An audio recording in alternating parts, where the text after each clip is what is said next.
I'm Mila, a 36-year-old woman living what I thought was a fairly ordinary life. I married my college sweetheart Jack, a man who was once my rock. We didn't have kids, just the two of us and our dreams, living in a house that was finally ours, mortgage-free. This house was a symbol of our years together, bought on a mortgage that we aggressively paid down, especially after I used the inheritance from my dad to make the final payments. Our life was simple, but content. Or so I believed. Jack, tall and usually unflappable with his finance job, was my partner in everything. We had our share of arguments like any couple, but I always felt we were a team. His parents, George and Martha, had become like my own. George, a burly, kind-hearted man with a booming laugh, and Martha, a gentle soul who had taken me under her wing from day one. Our relationship was one of mutual respect and affection. Tonight was supposed to be a small celebration, just George and us, marking the end of our mortgage payments. The house was warmly lit, and I had spent the day cooking George's favorite dishes. I remember glancing at the clock, noting Jack's unusual lateness. George arrived first, cheerful as always, but with an undercurrent of concern for his son's tardiness. We chatted in the kitchen, George regaling me with stories of his youth, his laughter filling the room.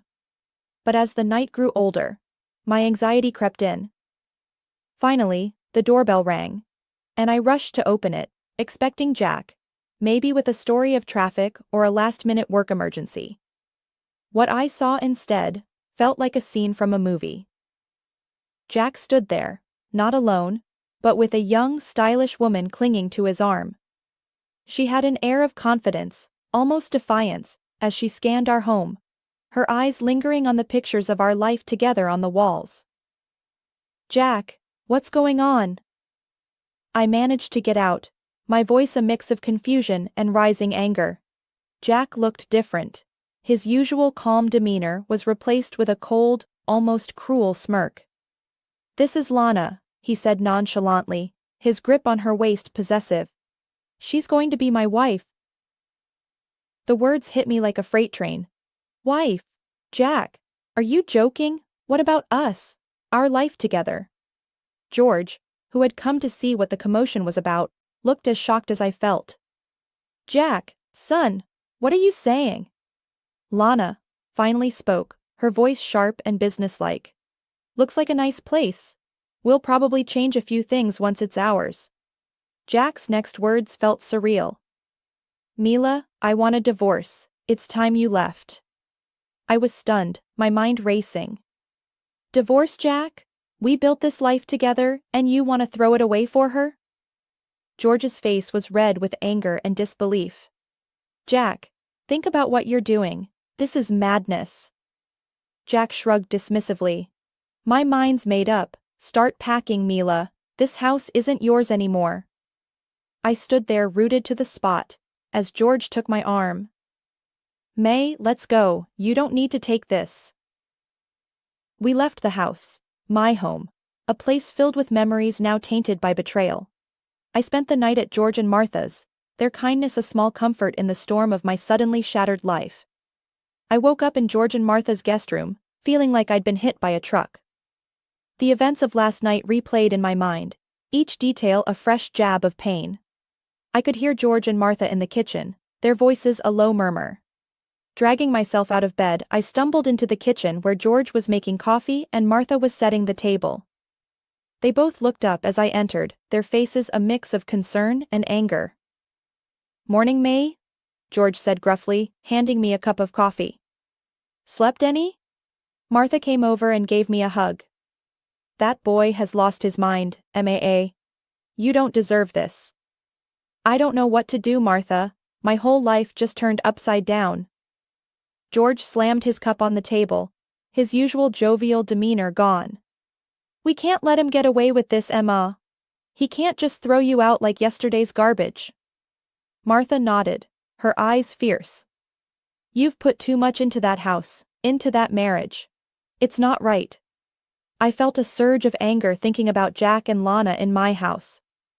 I paid for most of that house, my inheritance, my savings. "That's it. You have rights, Mila. That house is as much yours as it is his, George exclaimed. Martha was quick to agree. Yes, you need to fight for what's yours. Don't let that woman take everything from you. I started to feel a fire building inside me, fueled by their support. You're right. I won't let Jack and his mistress walk all over me. George stood up, determination on his face. We'll get a lawyer, someone who can sort this mess out. You won't be alone in this, may I? Martha squeezed my hand. We're with you every step of the way. That boy needs a lesson on how to treat people. Sitting there with them, I felt a flicker of hope. Maybe, just maybe, I could get through this. But I knew it was going to be a long, hard fight. The morning at George and Martha's had stirred something in me, a sense of resolve I hadn't felt in a long time. I spent the day buried in financial records, piecing together every contribution I'd made towards our home. The dining table was littered with bank statements, mortgage documents, and old receipts, tangible proof of my investment in what was supposed to be our shared dream. Look at this, MAA, George said, meticulously going through each document. You've paid more than half of the mortgage, and that's not even counting your inheritance. You have a strong claim to the house. I nodded, my fingers tracing the figures that represented years of my life. I'm going to call Jack back. He needs to understand, he can't just erase me from his life and take everything we built together, I declared. Martha, who had been brewing some coffee, set a cup in front of me. Be clear, and stand your ground, Mila. He's used to walking all over you, but not this time. I dialed Jack's number. It rang twice before he picked up. Mila, what do you want? His voice was dismissive, cold. I took a deep breath, steadying my nerves. Jack, I've been looking over our finances. It turns out I've put more money into the house, my inheritance, my savings. It adds up to me owning 2/3 of the house. If you want to keep the house, you need to buy out my share. That's $266,000. I could almost hear his sneer through the phone. You think you can just demand money out of the blue? This isn't a demand, Jack. It's what I'm owed. It's fair. You can either pay me, or we sell the house and split the money. Your choice. Jack's voice was laced with annoyance. Fine, you'll get your money, but after this, we're done. I hung up, my heart racing. He agreed to pay, I said, half in shock. George was beaming with pride. You did good, Mila, standing up to him like that. Martha came over and hugged me. I'm proud of you, Mila. You're taking control of your life again. That afternoon, as I sorted through more paperwork, George and Martha shared stories of their own struggles and triumphs, reminding me that resilience was a family trait. We discussed lawyers, next steps, and strategies, turning their kitchen into a war room of sorts. As evening fell, George cooked dinner, a simple stew that filled the house with a comforting aroma. We ate together, talking about everything but the situation at hand, giving me a much-needed break from the stress. The battle was far from over, but for the first time since this whole nightmare began, I felt like I wasn't facing it alone. With George and Martha's support, I had a fighting chance. And as I drifted off to sleep, I clung to that thought like a lifeline. The morning of the divorce proceedings, I walked into the lawyer's office with a steely resolve. The office was cold and sterile, the kind of place where futures were dismantled and rearranged. Jack entered, his face an emotionless mask. He wasn't alone. Lana, his mistress, was glued to his side. Her confidence seemed forced, a thin veneer over her uncertainty. I could feel their surprise as they saw me sitting there, calm and composed. Before Jack could even find his words, I cut to the chase. I'm pregnant, Jack. Jack's eyes widened, his composure slipping. What? Pregnant? Lana's face twisted from confidence to confusion and then to rage. You said you hadn't touched her in months, you lying jerk. I ignored her outburst and continued. I'm asking for alimony, Jack. $800 a month for the next 21 years for our child. The lawyer, Mr. Harris, a middle-aged man with a stern face, nodded in approval. Given the circumstances, Mrs. Smith's request is perfectly reasonable. Jack looked like he had been punched. This is insane. You can't just bring this on me and expect me to pay up. I met his gaze squarely. I can, and I am. You made your bed, now lie in it. You owe this to our child, if not to me, I asserted. Lana was fuming, her voice shrill with anger. Jack, you can't do this. She's clearly trying to trap you. Jack, flustered and overwhelmed, ran a hand through his hair. I need time to think. Mr. Harris interjected. Mr. Smith, the law is clear. You have a financial responsibility to your child. Jack slumped into the chair defeatedly. Fine, he muttered. I'll pay the alimony. As they left, Lana was hissing into Jack's ear, her facade of poise completely shattered. I remained seated, feeling a mixture of triumph and sadness. This wasn't just about the money, it was about standing up for myself and my future child. In the following weeks, I worked with Mr. Harris to iron out the details. He was impressed with my resolve, often remarking on my newfound toughness. You're not the same woman who walked into my office a month ago, he said during one of our meetings. I smiled, feeling a sense of empowerment. I guess I'm not. I have someone else to think about now.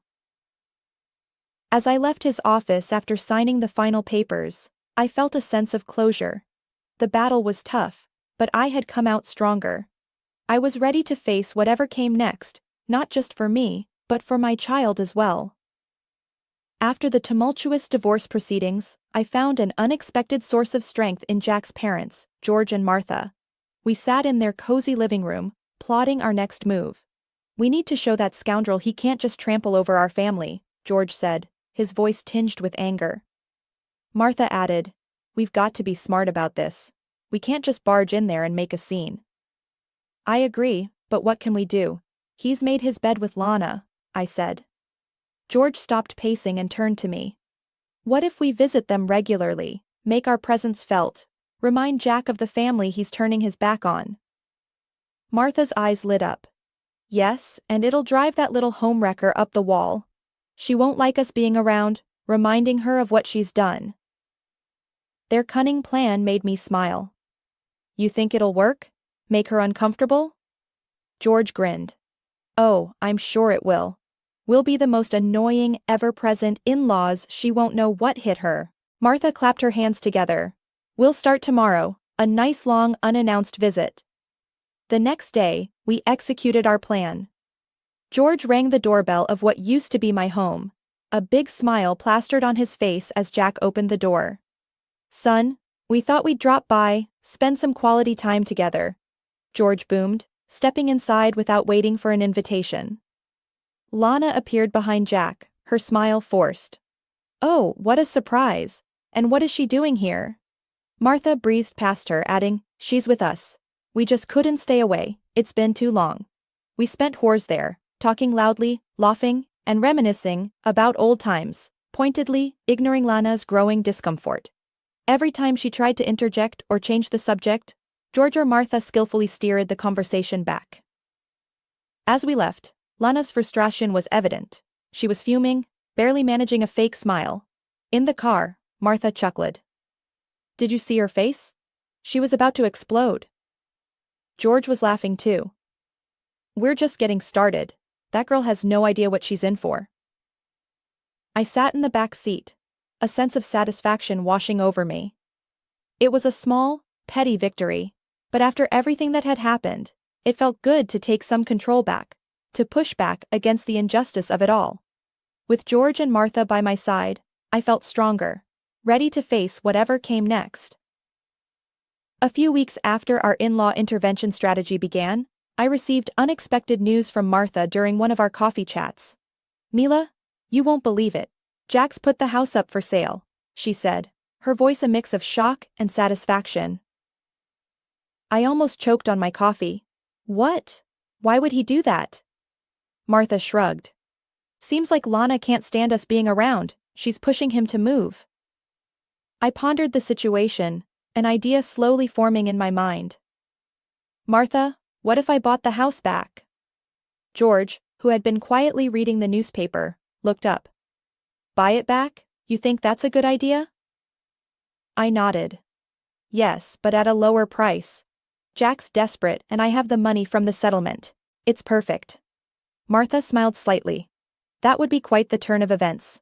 Imagine Ilana's face if she knew. I contacted a realtor friend, explaining the situation and my plan.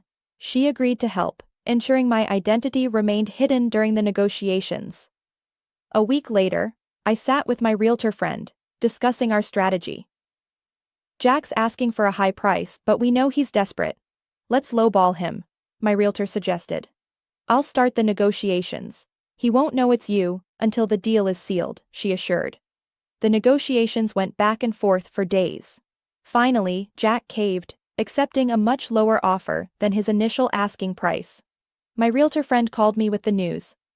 We got it, May, he accepted the offer, she said, barely containing her excitement. I couldn't help but laugh. I can't believe it, I'm buying my house back. The day we closed the deal, I met my realtor at the office. You're now the proud owner of your old house, she said, handing me the keys. The day I reclaimed my house was a day of triumph. I stood outside the familiar front door, the weight of the keys in my hand, symbolizing so much more than mere ownership. My heart pounded with a mix of excitement and apprehension, as I prepared to face Jack and Lana one last time, in what was once our shared home. Unlocking the door, I stepped inside. The sight of Jack and Lana surrounded by boxes in the midst of packing, brought a sense of surreal finality. They both looked up, shock and disbelief etched on their faces. What the hell, May? How did you get in here? Jack's voice was a mixture of anger and confusion. I couldn't help but smirk. Oh, didn't you hear? I'm the new owner. Surprise. Lana's face turned a shade of red, her eyes wide in shock. This has to be some kind of sick joke. Crossing my arms, I leaned against the doorframe. No joke, Lana. I bought the house. It's mine now, and you two are trespassing. Jack's face contorted with anger. This is low, even for you, Mila. You think you can just waltz back in here and take over? I straightened up, my voice firm and unwavering. Yes, Jack. That's exactly what I'm doing. You wanted me out, and now I'm back. My house, my rules. Time for you to leave. Lana, fuming, spat out. You can't do this. We have rights. I walked into the living room, standing my ground. The only right you have right now is to walk out of my house. I suggest you do it quickly. Jack, realizing the futility of arguing, began to gather his belongings. Lana followed suit, her movements jerky with frustration. As they left, Lana hissed at me. You haven't won anything, MAA. Watching them leave, I felt a surge of empowerment. This house, which had witnessed the rise and fall of my marriage, was now a symbol of my resilience. It was a battleground, where I had emerged victorious.